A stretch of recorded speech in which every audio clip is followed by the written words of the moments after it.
Hello प्यारे बच्चों, मैं योगेश शर्मा स्वागत करता हूं आपका एक और क्लास में, साइंस की क्लास 9th की, जो कि हम चैप्टर पढ़ रहे हैं मैटर इन आवर सराउंडिंग्स। आज उसकी लास्ट क्लास है और आज हमें पढ़ना है कुछ इंपॉर्टेंट टर्म्स जो कि मैंने आपको पिछली क्लास में मैंने आपको बता रखे हैं, जैसे कि boiling point, melting point, latent heat of fusion, latent heat of vaporisation, sublimation. ठीक है, इसके अलावा हमारा जो आखिरी टॉपिक बचा हुआ वो है evaporation and what are the factors which affecting evaporation. वो कौन कौन से फैक्टर है जो एवापोरेशन का अफेक्ट करते हैं।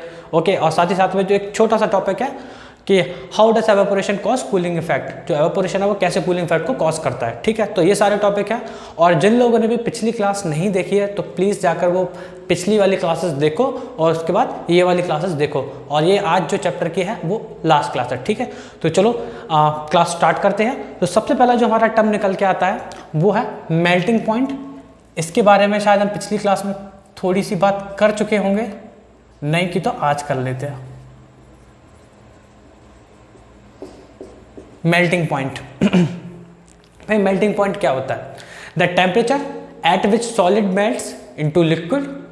ठीक है, एक ऐसा टेम्परेचर, एक ऐसा पर्टिकुलर टेम्परेचर है ना। अब यहाँ पे हर सब्सटेंस का, हर सॉलिड का अपना अलग अलग टेम्परेचर होता है जिसपे कि वो मेल्ट होता है। जैसे कि आइस की अगर मैं बात करूँ, सॉलिड स्टेट में है वाटर, ठीक है, उसका जो मेल्टिंग पॉइंट है वो क्या है? वो 0 डिग्री सेल्सियस है। 0 डिग्री सेल्सियस पे वो मेल्ट होना स्टार्ट हो जाएगी आइस। ठीक है, वहीं अगर मैं बात करूँ आयरन की, तो उसका मेल्टिंग पॉइंट जो है ना, जो टेम्परेचर है वो बहुत ज़्यादा हाई है। ठीक है, जब हम उसे बहुत ज़्यादा हीट देंगे तब जाके वो क्या होगा? वो मेल्ट होना स्टार्ट होगा। तो ऐसे क्या है कि हर सॉलिड का जो होता है वो मेल्टिंग पॉइंट जो है ना वो अलग अलग होता है। तो यहाँ पे हम बात कर रहे हैं कि एक ऐसा टेम्परेचर जिसपे क्या है कि सॉलिड मेल्ट होना स्टार्ट होता है, किसमें? लिक्विड स्टेट में। ठीक है, और किस पर? एटमॉस्फेरिक प्रेशर पर। उसी पॉइंट को हम बोलते हैं मेल्टिंग पॉइंट। तो आओ हम इसकी डेफिनेशन देखते हैं। डेफिनेशन इसकी क्या बनेगी बच्चों?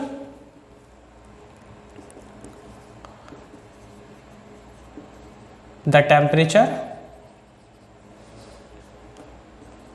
at which solid melts to liquid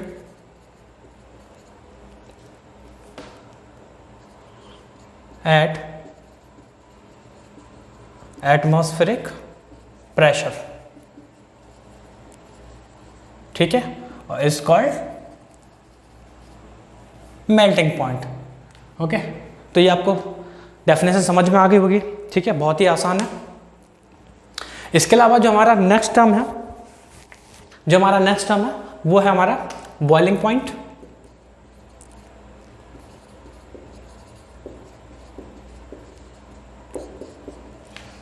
अब देखो, ये कोई टर्म जो है ना वो बहुत ज़्यादा टफ नहीं है, कोई अलग से बहुत ज़्यादा टफ नहीं है। ठीक है, ये सब आप लोग बचपन से पढ़ते आ रहे हो, सुनते आ रहे हो। अब बॉइलिंग पॉइंट क्या होता है? एक ऐसा टेम्परेचर जिस पर क्या होता है, जिस पे कि कोई भी लिक्विड बॉयल होना स्टार्ट होता है। ठीक है, वही उसका क्या होता है? बॉइलिंग पॉइंट होता है। ये भी क्या है? लिक्विड टू लिक्विड डिपेंड करता है भाई। किसी लिक्विड का बॉइलिंग पॉइंट जो होता है वो बहुत ज़्यादा होता है, किसी लिक्विड का बॉइलिंग पॉइंट कम होता है। तो इसकी डेफिनेशन क्या बनेगी? सेम ऐसी डेफिनेशन बनेगी, the temperature at which liquid boils into vapour state, okay, at atmospheric pressure. तो इसको भी हम लिख सकते हैं भाई, द टेम्परेचर। यहाँ सेम मैं पूरी नहीं लिख रहा हूँ, मैं ऐसे कर रहा हूँ एट विच, इसकी जगह लिख दूंगा क्या? Liquid boils. ठीक है, या फिर लिक्विड स्टार्ट्स बॉइलिंग। यहाँ पे आप ऐसे भी कर सकते हो, liquid starts boiling. Okay, at same चीज atmospheric pressure is called boiling point. ठीक है, तो एक ऐसा टेम्परेचर जिस पे क्या लिक्विड बॉयल होना स्टार्ट होता है उसे हम क्या बोलते हैं? बॉइलिंग पॉइंट बोलते हैं। ओके, नेक्स्ट जो हमारा टर्म है वो है हमारा latent heat of fusion. Latent heat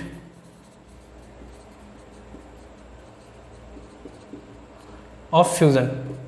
अब पहले इसकी मैं डेफिनेशन लिखता हूं फिर समझाता हूं। तो लेटेंट हीट ऑफ फ्यूजन, इसकी डेफिनेशन क्या है भाई? देखो, the amount of heat required to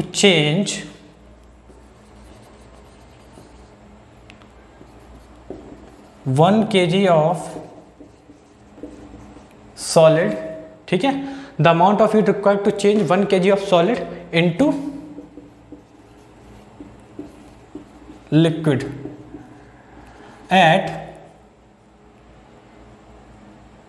at its melting point, ठीक है, is called latent heat of fusion। तो डेफिनेशन क्या बनी भाई? The amount of heat required to change 1 kg of solid into liquid at its melting point is called latent heat of fusion. देखो definition हमें क्या समझ में आ रहा है कि हमें किसी भी चीज़ के लिए लेटेंट हीट ऑफ फ्यूजन क्या होती है कि हमें किसी भी सॉलिड को लिक्विड में चेंज करने के लिए, ठीक है, किसी भी 1 kg ऑफ सॉलिड को लिक्विड में चेंज करने के लिए उतनी हीट चाहिए, उसे हम उतनी हीट दें जितना कि उसका मेल्टिंग पॉइंट है, उस मेल्टिंग पॉइंट पे वो 1 kg ऑफ सॉलिड लिक्विड में चेंज हो जाए, ठीक है, उसको हम बोलते हैं latent heat of fusion. Example, melting of ice. भाई आइस का मेल्टिंग पॉइंट क्या होता है ना? What is the melting point of ice? तो मेल्टिंग पॉइंट ऑफ आइस होता है 0 डिग्री सेल्सियस, ठीक है। अब कुछ लोग कहेंगे सर ये तो फ्रीजिंग पॉइंट ऑफ वाटर होता है 0 degree Celsius. Exactly, freezing point of water भी 0 डिग्री सेल्सियस होता है और मेल्टिंग पॉइंट ऑफ आइस भी 0 डिग्री सेल्सियस ही होता है, ठीक है। तो इसीलिए अब आप सोचो कि ये एक ऐसा टेम्परेचर है 0 डिग्री सेल्सियस जिसपे क्या है, जिसपे पानी बर्फ बनता है और उसी टेम्परेचर पर जो बर्फ है वो पानी बनना स्टार्ट हो जाती है। तो ये एक ऐसा टेम्परेचर है। अब इस टेम्परेचर पे आप ये सोचो कि जो हमारी आइस है, 1 kg आइस है, वो पानी कैसे बनना स्टार्ट होगी। सपोज दैट उसका टेम्परेचर -10 डिग्री सेल्सियस है, धीमे धीमे -8, -5, -2 ऐसे आया और धीमे धीमे 0 पे आया। 0 पर क्या है, वो पानी बनना स्टार्ट हो गई है, राइट, वो मेल्ट होना स्टार्ट हो गई है, ठीक है। तो उसी हीट को हम क्या बोलते हैं? अब वो जो आइस जो है ना, जो हीट ले रही है, जो आइस जो हीट ले रही है उसको लिक्विड में चेंज करने के लिए आइस को अपने आप आइस लिक्विड में चेंज हो रही है जिस हीट से, जो हीट एब्जॉर्ब कर रही है सराउंडिंग से, उसी हीट को हम बोलते हैं लेटेंट हीट ऑफ फ्यूजन, ठीक है। और ध्यान रखना यहाँ पे बात है 1 kg की, ओके। अब बात करते हैं अगला जो टर्म है वो है लेटेंट हीट ऑफ वेपराइजेशन, ठीक है। Latent heat of vaporisation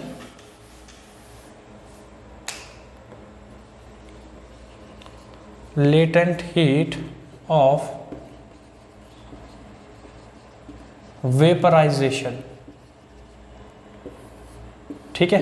same definition इसकी होगी, the amount of heat required to change 1 kg of, बस मैं यहां पे कर दूंगा क्या, 1 kg ऑफ लिक्विड, ठीक है, इनटू क्या, इनटू वेपर स्टेट, ठीक है, या वेपर फेज लिख दो, इनटू वेपर फेज, हाँ, इनटू वेपर फेज एट, पहले यहां पे लिख दो एट एटमॉस्फेरिक प्रेशर,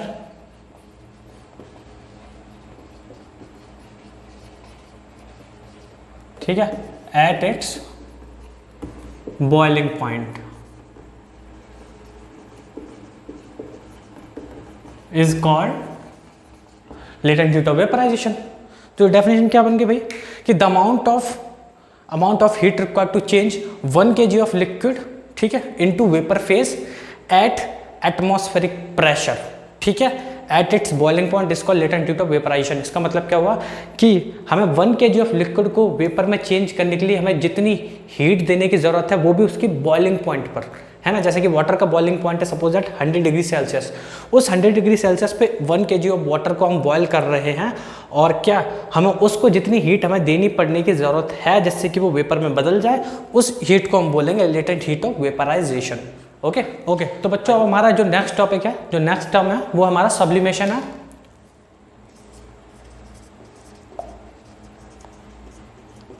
सब्लिमेशन क्या होता है भाई?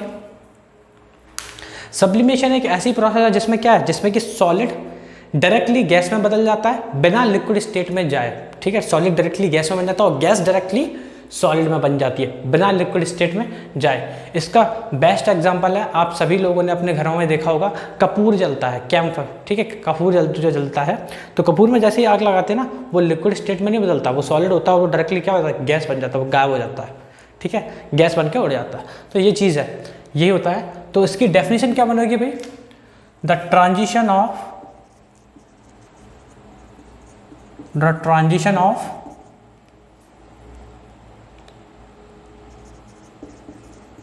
solid into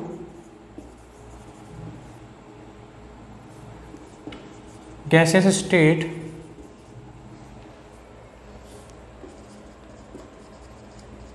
without changing into liquid state, ठीक है। The transition of solid into gases state without changing into liquid state, और मैं यहाँ पे लिख दूंगा क्या, वाइस वर्सा, इसका उल्टा भी, ठीक है। तो इसी प्रोसेस को हम क्या बोलते हैं भाई, इज नॉन एज सब्लिमेशन। इसी प्रोसेस को हम बोलते हैं सब्लिमेशन। एग्जाम्पल भी मैंने आपको दे दिया है, ठीक है। तो ये तो थे हमारे जो इंपॉर्टेंट जो टर्म्स थे जो आप लोगों के लिए समझने ज़रूरी थे, तो मैंने उन टर्म्स को आपको समझा भी दिया, साथ ही साथ में उनकी डेफिनेशन भी बता दी, राइट। अब जो हमें देखना है वो हमारा लास्ट टॉपिक है, जिसका कि नाम है एवापोरेशन, ओके।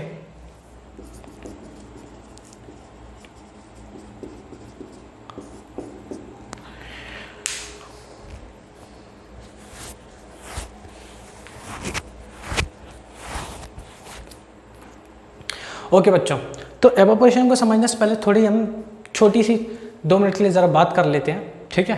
एवापोरेशन आप सभी लोग बचपन से पढ़ते आ रहे हो और सभी लोग जानते भी हो, ठीक है। एवापोरेशन क्या होता है, बचपन में हमने एक वाटर साइकिल देखी थी भाई, है ना। क्या होता है कि ये सपोज दैट सन है, ठीक है, यहाँ पे क्या है, वाटर है, ओके, और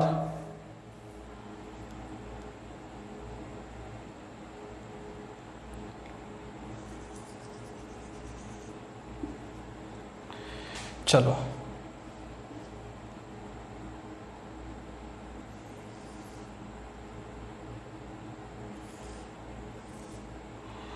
हाँ, आई होप आप लोग समझ लोगे, मेरी ड्राइंग वगैरह इतनी ज़्यादा अच्छी नहीं है, ओके। चलो, तो देखो यहाँ पे क्या है कि ये सन है, यहाँ से हीट मिल रही है इसको, ठीक है, यहाँ से क्या है, ये हीट है, हीट जा रही है।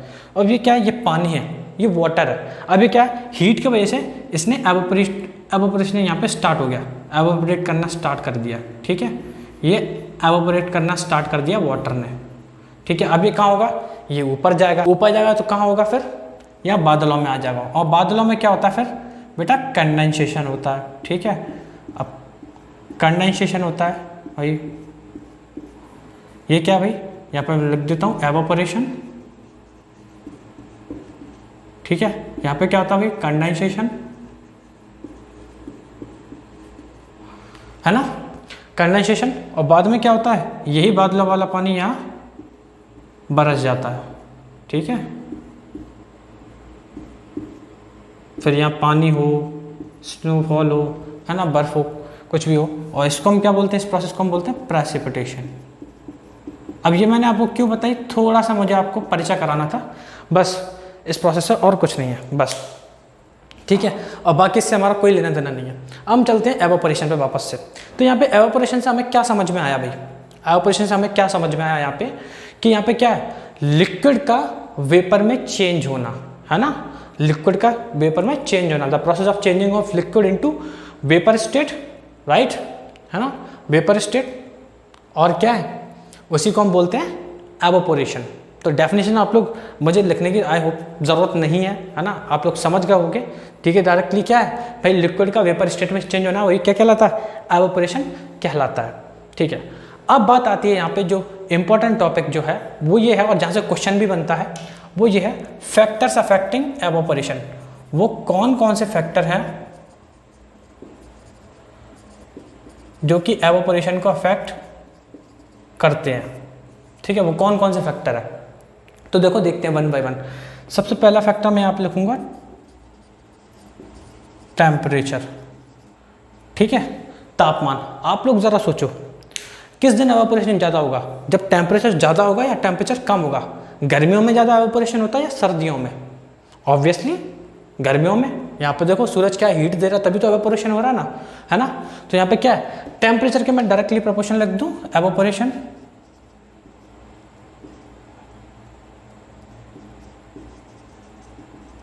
इसका मतलब क्या है कि टेम्परेचर बढ़ने के साथ ही एवापोरेशन की रेट भी बढ़ जाएगी, ठीक है। The rate of evaporation also increases with the increase in temperature, ठीक है। तो टेम्परेचर बढ़ने के साथ ही क्या है, जो एवापोरेशन की रेट है वो भी बढ़ जाएगी, राइट। दूसरा यहाँ पे आपका फैक्ट आ जाता है सरफेस एरिया। सरफेस एरिया का मतलब है कि कितने बड़ी एरिया में एवापोरेशन हो रहा है, ये वो कितना एरिया है वो जहाँ पे एवापोरेशन हो रहा है। अब एक बाल्टी के पानी का एवापोरेशन हो रहा है या फिर एक लेक के पानी का हो रहा है या फिर पॉन्ड के पानी का, राइट। तो ये चीज़, अब आप लोग सोचो कि एक बाल्टी के पानी का एवापोरेशन ज़्यादा होगा या फिर किसी लेक के पानी का, है ना। तो क्या है यहाँ पे क्या है कि लेक के पानी का एवापोरेशन ज़्यादा होगा, इसलिए क्या है कि सरफेस एरिया के बढ़ने के साथ ही जो एवापोरेशन की रेट है वो क्या है, बढ़ जाती है। तो ये भी क्या है, डायरेक्टली प्रोपोर्शनल हो जाएगा इसके, ठीक है। थर्ड फैक्टर जो है वो आता है आपका विंड स्पीड। विंड स्पीड जो हवा चलती है, अब इसका मैं आप लोगों को एग्जांपल देता हूँ डेली लाइफ से। आप लोगों ने देखा होगा, है ना, क्योंकि भाई घर में काम तो सभी को करना पड़ता है और सभी ने कपड़े सुखाने के लिए डाले होंगे, है ना, छत पे। हाँ, मम्मियाँ सबसे काम कराती हैं। तो भाई विंड स्पीड आप लोगों ने देखा होगा कि जिस दिन आप लोगों ने कपड़े सुखाने के लिए डाले, ठीक है, और जिस दिन हवा बहुत ज़्यादा तेज़ चल रही हो, ठीक है, और जिस दिन हवा नहीं चल रही हो, दोनों में आप नोटिस करोगे जिस दिन हवा बहुत ज़्यादा तेज़ चल रही है उस दिन कपड़े सूख गए, जल्दी सूख गए, और जिस दिन हवा नहीं चली उस दिन थोड़ा ज़्यादा टाइम लगा। तो विंड स्पीड भी के साथ में क्या है, इसके साथ में डायरेक्टली प्रोपोर्शनल होगा, ठीक है। The rate of operation also increases with the increase in wind speed. तो विंड स्पीड बढ़ने के साथ में क्या है, एवापोरेशन भी की रेट भी बढ़ जाती है। और यहाँ पे आखिरी फैक्ट आ जाता है भाई, वो क्या है, विंड स्पीड के बाद यहाँ पे आ जाता है आपका ह्यूमिडिटी, ठीक है, यानी कि नमी। अब जिस दिन वातावरण में नमी ज़्यादा होगी उस दिन एवापोरेशन ज़्यादा होगा, या फिर नमी नहीं होगी उस दिन ज़्यादा होगा, है ना। जैसे कि फॉर एग्जांपल मॉनसून, है ना, बरसात का मौसम जो होता है, तो बरसातों के मौसम में एवापोरेशन ज़्यादा होता है या फिर गर्मियों के मौसम में एवापोरेशन ज़्यादा होता है? ऑब्वियसली गर्मियों के मौसम में, क्योंकि जब वातावरण में पहले से ही नमी है, जैसे पहले से ही पानी है, तो एवापोरेशन कैसे हो पाएगा, नहीं हो पाएगा, क्योंकि एयर ड्राई नहीं है। तो जब एयर ड्राई नहीं है तो फिर एयर क्या करेगी, वाटर को होल्ड ही नहीं कर पाएगी, क्योंकि वहाँ पे पहले से ही नमी है, इसलिए, राइट, ठीक है। तो यहाँ पे क्या है कि ह्यूमिडिटी बढ़ने के साथ में एवापोरेशन की जो रेट है वो क्या है, कम हो जाती है। The rate of evaporation decreases with the increase in humidity, okay. तो ह्यूमिडिटी के इनवर्सली प्रोपोर्शनल हो जाएगा एवापोरेशन।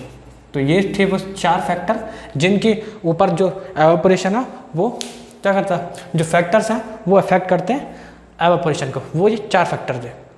अब यहाँ पे बात आती है, एक आखिरी टॉपिक बचा हुआ है जिसका कि नाम है how does evaporation cause cooling effect, ठीक है। Evaporation causes cooling, evaporation cooling कैसे कॉज करता है ये मैं आपको वैसे समझा देता हूँ। जैसे कि क्या होता है कि सपोज दैट ये हमारी बॉडी के ऊपर स्वेट है ना, पानी है।